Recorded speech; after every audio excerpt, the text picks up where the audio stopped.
Hey guys, Tristan here, and today we have the very first build for Project Northern Light. Now, if you guys remember from the update, 100 subscriber video, that this build will be of a Traxxas Rustler 2-wheel drive. Now, like I've stated before, I got this idea from watching RC Guys 100's To Be King video right here. And I was like, you know what, I want to build a Rustler and see if I can't compete against those two guys. So that's how this idea started, and well, I just couldn't stop thinking about it until I finally made it something I'm going to start doing. So this first video is just going to be a little quick one. I don't have a lot of parts for it yet, but I'm going to do what I have. Alright, first off, we're going to assemble the differential gear with all the planetaries inside. First off, we're going to take the 4 pins that the planetaries rotate on and put them in the 4 holes inside the housing. Okay, with the 4 rods installed, next we're going to take one of the output shafts with the gears. We're going to stick this little shaft into there, and then we're going to slide it through the hole in the bottom. Then we're going to take the 4 planetary gears, and we're just going to slide them into place on one on each of the shafts. Just like this. Alright. Next, with all the gears in place, you're going to take some of your grease and you're going to put some in there. Now, I use some automotive grease. It's not the black grease like Traxxas uses, but it does work. And you're just going to...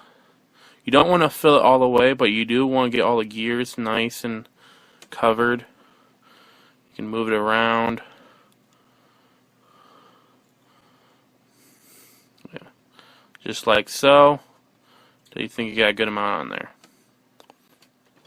Next, what you're going to do is you're going to take the other shaft, slide it into place. Here you can just do some moving around. Get the gears all covered.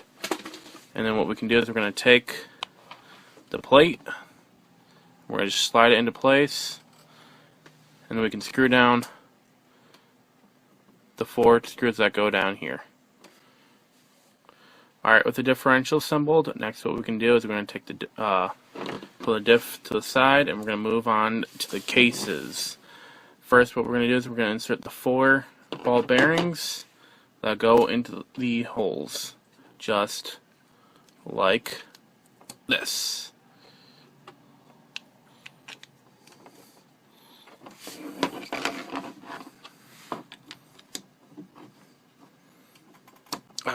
There we go. Alright. Next up, what we're going to do is we're going to take the differential gear, slide this into place right here. Then what we're going to do is we're going to take this rod, put it in right here. We're going to take the drive gear, which is this one, and we're going to take 2 Teflon washers, these 2. I'm going to put one on each side, one on this end, and one on this end. Then we're going to slide it right here. Then we're going to take the idler gear. We're going to put 2 ball bearings into there.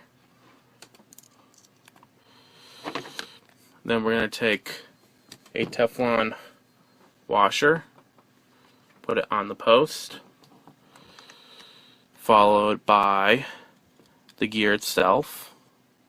Come on, get in there. You can do it. There we go. Then we're going to put on another Teflon washer. Now what we're going to do is we're going to lubricate this. Alright, next up what we're going to do is we're going to take our thing of white lithium grease. You can buy this stuff at any auto store or Menards, Home Depot, anywhere really. We're going to take it and we're going to get these gears nice and lubricated.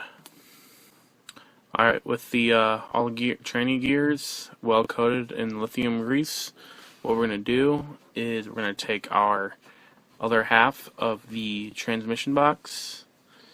We're going to slide them together like so.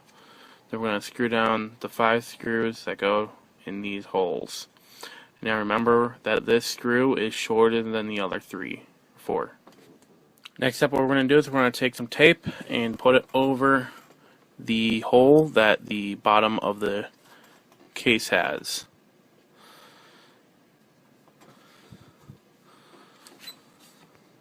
With that, with the tape in place, next what we're going to do is we're going to take this little rod here. We're going to slide it through the hole in the input shaft, even making sure it's even on both sides, like so. Take the slipper clutch backing plate, slide it on and align the slots with that pin, like so. Take the metal pad for the slipper clutch, put it on like so. Then what we're going to do, we're going to assemble the slipper pads. I'm going to take 3 pads and just slide them in like so.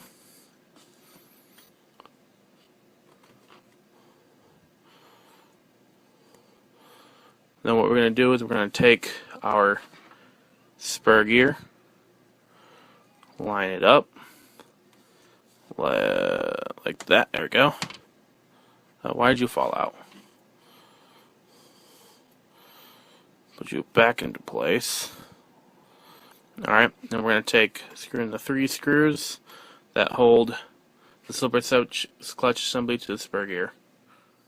Next what we're going to do is we're going to take a ball bearing, slide it into the center of the spur gear. What we're going to do is slide the whole assembly onto the input shaft, take our compressible spring and a nut, screw it down onto the shaft, and then we're going to take our 7mm wrench that is not 17mm or 7mm, and we're going to screw down this one nut and then undo it about a turn and a half. Alright guys, that's it. Well, that's all I have for the day. As I get more parts for this build, I will do more. I do have a bulkhead and front bumper, as well as transmitter and receiver, and a gear cover. I still need a bunch of parts. I plan on putting in an order for some of the parts soon, primarily the A-arms and all the axle carriers, turnbuckles, links. I plan on getting those. After that though, I still going to need chassis parts and primarily electronics, receiver box, body mount, as well as the shock towers. So that's going to be some parts I'm going to need, as well as a lot of the hardware. So I've still got a long way to go.